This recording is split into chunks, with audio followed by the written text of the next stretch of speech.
balontan ɲɔgɔn kun bɛ ba ta ko bɛ saba na kɛnɛ kan Côte d'Ivoire jamana kan sini sibiri février kalo tile 3 san 2024 na Mali ni Côte d'Ivoire bɛ ɲɔgɔn sɔrɔ quart de finale kɛnɛ kan a ɲɔgɔndan bɛ tan stade de la paix la Buakɛkaw fɛ yen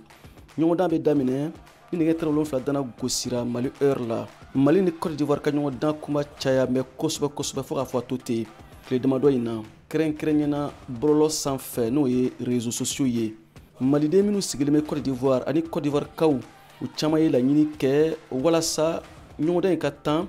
bɛn ani badenya kɔnɔna na ka da kan nafa tɛ kɛlɛ la an k'a dɔw lamɛn k'a daminɛ Abdoulaye Konate la ale min ye Mali Aigle Sɛbɛtasɛgɛw supporters ɲɛmɔgɔ ye Korogokaw fɛ yen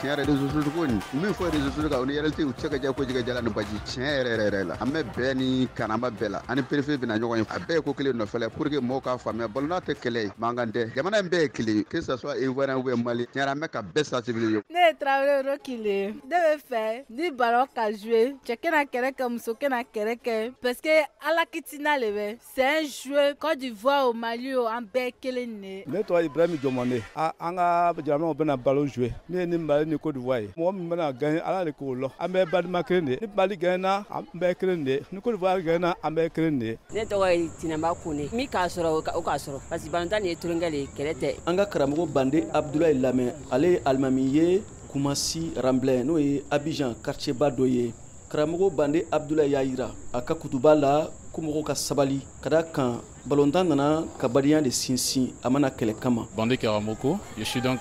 imam adjoint dans cette mosquée. An bɛ di Maliens ni Ivoiriens.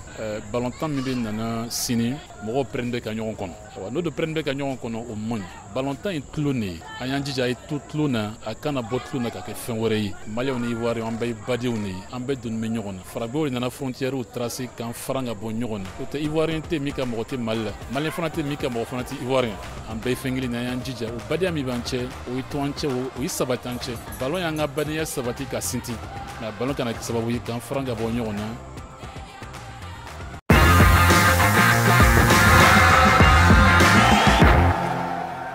halisa kanuko la kɛrɛnkɛrɛnɲɛna Mali ni Côte d'Ivoire ka ɲɔgɔndan na Buakɛkaw fɛ yen min bɛ don quart de finale hukumu kɔnɔ kani kɛnɛ kan ko laada bɛ wuli ze in na min ye Côte d'Ivoire ni Mali ni Côte d'Ivoire ka ɲɔgɔndanw ye ka da kan Mali bɛ se sɔrɔ sini ɲɔgɔndan na an k'u lamɛn. Mali ni Côte d'Ivoire ka balontan ne yɛrɛ ye mun faamuya la ne kɔni bɛ ka fila hakilina ko dɔrɔn de an bɛ k'an sigi ni Mali Côte d'Ivoire ci nin bɛ kɛ a ka di ne dɔrɔn an ka bɔ an ka jeu an ka baara kɛ n'Ala sɔnna kɔni ɲina laada in bɛ wuli quoi. Mali bɛ sebaya sɔrɔ n'Ala sɔnna ma an n'u ka jeu o an ci mais ɲinan ta kɔni n'Ala sɔnna an fana b'u ci. Ani Côte d'Ivoire cɛ min y'an cɛ gɛlɛya ye an ka joueurs b'a bila u kunna k'a fɔ balontan yɛrɛ an yɛrɛ tɛ se Côte d'Ivoire la fɔlɔ o de k'a sɔrɔ balontan tɛ ko gɛlɛn yɛrɛ an yɛrɛ bolo balontan ka nɔgɔ ka ban puis fɛnɛ Côte d'Ivoire fɛnɛ u bɛ to ka Mali bagabaga kuma dɔw la Maliens b'a bila u kunna n'an bi don Côte d'Ivoire la dɔ bɛ se ka to a la i n'a fɔ dɔ sababu bɛ se ka bɔ a la cogo min na olu bɛɛ ye pression dɔ de walasa Maliens joueurs bɛ se ka tromper cogo min na sinon ni si tɛ foyi Mali ɲinan kɔni ɲinan Mali a bɛ Côte d'Ivoire ci n'Ala ka jɛ a bɛ kɛ parce que min u bolo ko min tɛ se ka kɛ o de bɛna kɛ ka balo la parce que minnu sigi Mali tɛ se k'u ci o de k'a sɔrɔ Maliens fɛnɛ tilal'u la ka ban balontan dun to yen balontan bɛ se ka yɛlɛma wagati bɛɛ. Bon laada mana kɛ togo togo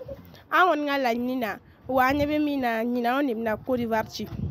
Côte d'Ivoire ta t'an fɛ ɲinan ni Ala sɔnna a ma kɔrɔlen laada o ye kɔrɔlen ta ye mais sini ta kɔni